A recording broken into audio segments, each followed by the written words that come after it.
Imagine a simple setup, 2 points on a hill. Let's call the top point A and the bottom point B.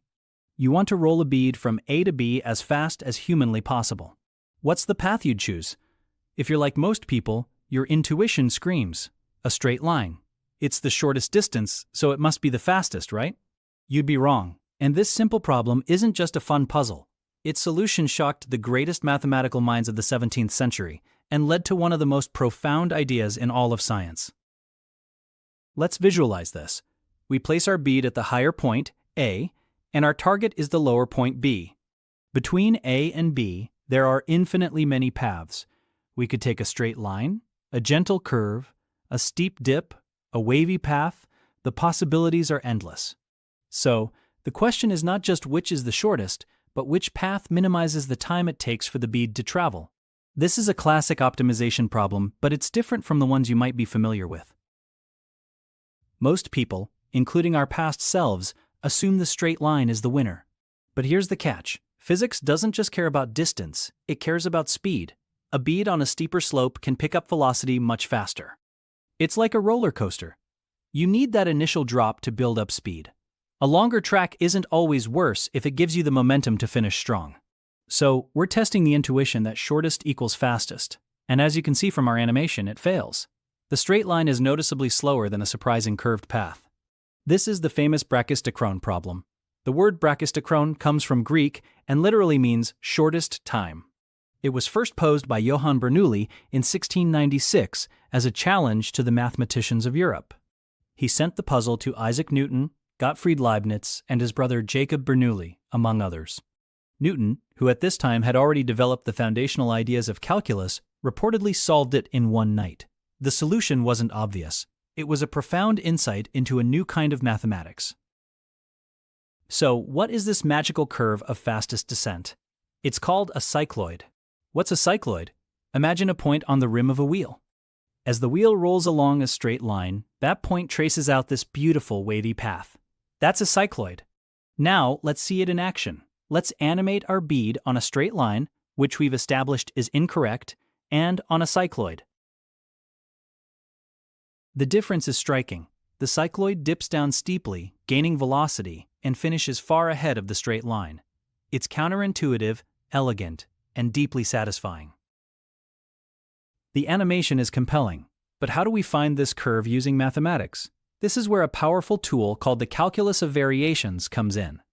Instead of finding the best single number, like in standard calculus, the calculus of variations asks, which function or curve is the best? In our case, which function for the path y of x minimizes the time to slide? We start by expressing the time t as an integral over the path. The total time is the integral of the differential time, ds, divided by the velocity v. We know from basic physics that the velocity squared is equal to 2 times g times the height y.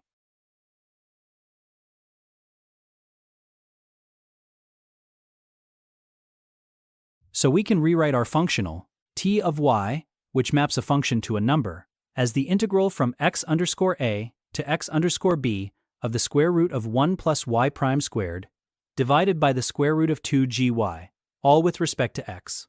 Now we have a functional, and we need to find the function y that minimizes it. The key to solving this is the Euler-Lagrange equation. This equation states that for a functional of this form, the minimizing function must satisfy this second-order ordinary differential equation. Don't worry about memorizing it.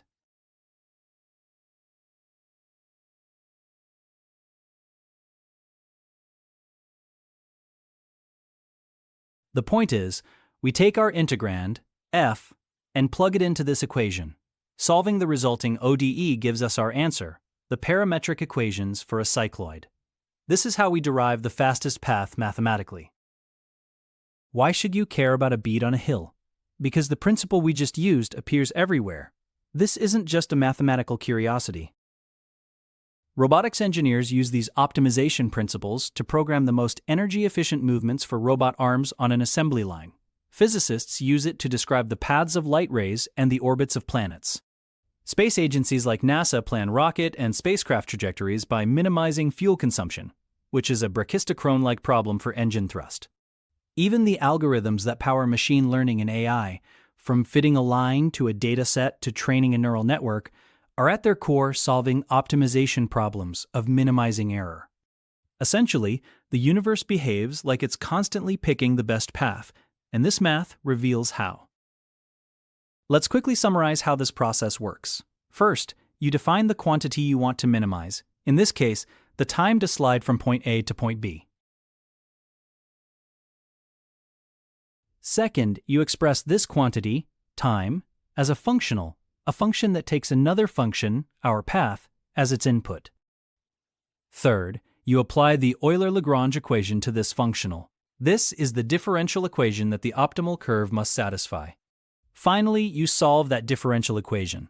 The solution is the curve of fastest descent, the Brachistochrone, which we found to be a cycloid. Simple rules, powerful outcomes. The Brachistochrone problem isn't just a clever puzzle, it teaches us a bigger lesson. Nature always optimizes. From a falling raindrop to a planet orbiting a star, the universe operates on principles of least action, least energy, or least time. These are the fundamental rules of the cosmos.